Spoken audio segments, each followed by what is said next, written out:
Hey guys, welcome to a very exciting game of the FIDE World Cup 2019. This is game 3. This finals is played between Liren and Teimour Radjabov. First two games, the first game has ended in a draw and the second game was won by Liren with the white pieces. So this is game 3 and Radjabov has the white pieces now. Let's just get into the game. We have e4 as the opening. e5. Knight to f3 and knight to c6. Bishop to b5, and this is the Roy Lopez opening. We have a6. Now kicking away the bishop. Either the bishop then retreats or to here, or just captures here on the knight. Bishop to a4, retreating the bishop, and now knight to f6, developing the second knight, putting some pressure on this pawn. We get castles, and it's not really a good idea to capture because then you're going to play rook to e1, attack this knight, and once the knight moves, you are going to get rook captures here on e5, and that is again you have discovered check. Opening up a check. You have to block with the bishop. The rook is going to go back, and you won't be able to develop the bishop immediately. So people usually don't go for these complications. Of course, before the rook captures, you will capture this knight with the bishop, and only then capture it with your rook. So bishop to e7, avoiding all of that, and now rook to e1 as planned, supporting this pawn. b5. Now asking what do you want to do with this bishop. Of course, bishop won't capture this pawn, it just has to move back, and bishop to b3 is played. We get castles by black, and c3 now. We have d5, and this is the martial attack, and it's a pretty amazing attack, and let's see how the game goes. E takes d5, knight takes d5, knight takes e5, and now knight takes e5 again. Rook takes e5, and after a lot of these exchanges, c6 finally, just solidifying this knight here, and now you cannot capture because you get pawn captures, and queen is also protecting this knight. So none of that. We have d3, a simple pushing the d pawn further and allowing this bishop to now open up on this diagonal. Bishop to d6, attacking the rook, and just rook back to e1. Also, this bishop is attacking this nice h2 pawn here. That's an added advantage. We have bishop to f5, developing the bishop, and queen to f3, attacking this bishop and putting some pressure on this knight here. Because if you're not careful, if you move bishop somewhere else, just say for example there, or even here, you're going to get bishop captures this knight. Once you capture with the pawn, you're going to get queen captures, and you just win a free pawn. So queen to h4. Now it would be a great blunder if you capture here with your queen, because you get queen takes h2 with check, and it's not good what follows. So g3, defending all the attacks and attacking the queen. Queen to h3, now just defending this bishop, and bishop to e3, developing the bishop, asking do you want to capture, and then we can have a nice game. Bishop takes d3, because this pawn was not protected. Now you just lose the pawn, and this is now an equal position with the same amount of material on the board. Knight to d2, developing the knight, and also joining your rooks perfectly. Queen to f5, now asking for a queen trade, but bishop to d4 first, just putting a bishop on a nice diagonal, because once this pawn moves, you then control the entire diagonal, which is a good piece to have. So rook f to d8, putting some support to this knight once this bishop moves, and a4 now, attacking this b5 extended pawn, asking for some exchanges. but h6 denying any exchanges. We have h4 stopping the pushing of the g pawn to g5 and rook a to c8, simply defending this. So now you are able to move the knight and your pawn won't be a threat. Queen takes f5, finally a queen trade, and bishop takes f5. We have knight to e4, now attacking this bishop, and bishop to f8, simply defending. Knight to c5, a wonderful square because now you are attacking this a6 backward pawn, and knight to b4, simply defending. But also, if you see, there is an attack that's opened with this pawn, but it's not really an attack because then you're going to get rook captures on this bishop on d4, and it's not really worth destroying your pawn structure like that. So rook to e5, now going after this bishop that is unguarded, and just g6 defending the bishop. But this also weakens this diagonal, so eventually Radjabov wants to take advantage of this diagonal. A takes b5, c takes b5, and now knight to e6, and attacking this piece, this rook. And if you get captures, let's see what happens, because first bishop captures e6, rook captures e6, now f captures e6, and bishop captures e6 with check. After all the Mahabharata on this e6 square, we get king to h7, finally getting out of the check, and bishop takes e8. Now white has a couple of options. Black has a couple of options. One is just to capture here, which was played in the game, but a better option, and I'm going to show you this line, is knight to c2, which is an engine line, and this is the top recommended move. You attack this rook, and once the rook moves to c1, then you capture this bishop.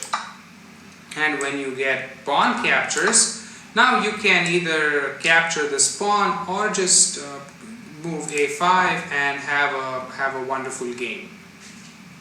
Here you have opposite colored bishops, and usually opposite colored bishops are favored for the player who is attacking. And if black decides to attack, since he has two pass pawns, it's pretty easy to do. And once you block this pawn from moving forward, there is nothing white can do. But again, it's not so clear how black can push this for an advantage. So Liren did not go for this. He instead plays rook takes c8 in this position, and now c takes b4, simply capturing, doubling up white's pawns. We have rook to c4, now attacking these two pieces, and bishop to f6. We get bishop to g7, hoping to get some exchanges done. And now if you look, the difference between the variation that I showed you previously and this variation is that we have the same colored bishops. Previously it was opposite colored bishops. So after bishop to g7, we get bishop to e7, just declining any of the trades, but now again you're opening, letting this pawn be captured. And it's completely fine since you're protecting at least one of the pawns. Now you get rook to c6, since if you capture this pawn is attacked, and I'm just going to capture the a6 pawn. He didn't really want that. So now, since the black protected his pawn, now you have to protect your pawn, so rook to a2, just protecting, defending this pawn. King to g8, and bishop to c5, not allowing the king to come into the game with an attack on this piece, so he just moved it in advance. King to f7 and king to g2. Both the players now want to get their kings closer into the game. King to e6, getting the king even closer. Now b3. Finally, this pawn now cannot be attacked by the bishop since it's on the light square, and you can free up your rook to do whatever it wants, to come to defense, to attack the king, or give some checks, or just come to these squares and have a centralized position, centralized piece.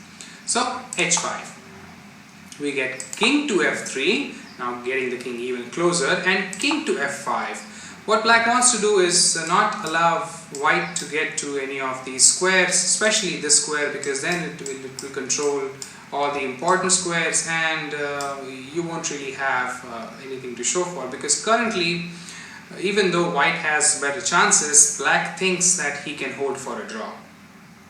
And we'll see if that happens. Rook to d2, getting the rook into the game, and bishop to e5. Now not allowing the king to enter this way. You can finally move your king if you need to, and we'll see what happens. Rook to d5, and this is the key moment in the game where you have to decide where you want to move this king, as there is nothing for you to do, because if you move it away like here and then you decide to attack this piece, king will come to e4 and simply defend it. And then what's your plan? Now that the king has come here, you cannot enter this position, and it's only white that can take advantage of this position. So that's exactly what happens, and king to e6 was played. He should have either played king, instead he should have played king to f6 and tried to hold this for a draw, but he played king to e6 thinking, okay, I'm going to attack. But king to e4 defends this perfectly, and you don't really have to worry about anything. Bishop to f6 now, and now f4, putting it even further, not allowing bishop to come to any of these squares. Bishop to c3, you have to do something, you have to keep an eye on this nice diagonal, and you cannot allow the king to enter into the game, nor can you allow this check, and then your king has to move away from this center, and it will be you who will be in advantage. So f5 check. We get king to f7, and there is no point in capturing, because you're going to get rook captures, and then the rook is going to go after your h5 pawn, so there is no point in doing that. Rook to d7 check, and king to g8, pushing the king even back. We get bishop to d6, and now g takes f5 finally with check.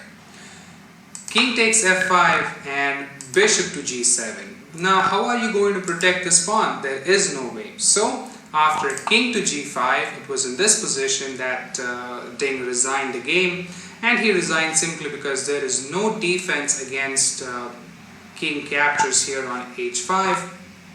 And once the king captures, he's just going to go to either of these squares.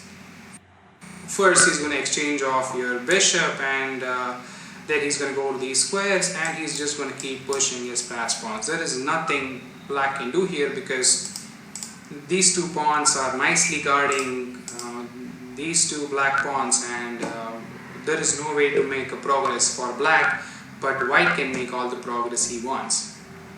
So I'm going to show it to you. After you make a move, say bishop to f8, you have to do something. Bishop takes f8, king takes f8, and now king takes h5. Finally, you are ready to now get this king out of the way and push these pawns. We have rook to c3, now going after this pawn, and this pawn if you're not careful. So first g4, just defending this g pawn. You have two passed pawns, you don't have to give it up. This is a double pawn, and it's eventually going to fall, so sure. Rook takes b3. King to g5, now rook takes b4, you eliminate both the pawns, but it's too late. This pawn is pretty fast, and there is nothing black can do. h5, you have a5, and now h6. Rook to b3, now trying to go after this pawn, but after h7 you get rook to h3 and king to g6, just simply defending the pawn. Now you can move your rook and go after these pawns. Black cannot really do anything because he cannot protect everything with just one rook. We get b4, now pushing the pawns. And we have h8 with queen, and this is very interesting because now you have to capture with the rook, and once you capture with the rook, rook to d8 check. King to e7, you have to go king to e7 because you don't have any more squares, all these squares are covered. And once you do that, rook takes h8, and finally the rook is going to go over here, go to this position, pick up these pawns, and you are again, either you promote this for a queen, or you just gobble up these pawns and you win the game. So it was in this position on move 46 that Dame Liren decided to resign, and now the World Cup 2019, the FIDE World Cup 2019 is wide open again. It's alive because the scores are equal, and the game 3 is, this is game 3, game 4 is being played today. So we'll see what happens. I'm pretty excited. I hope you are too. That's it from me today. Namaste. See you soon.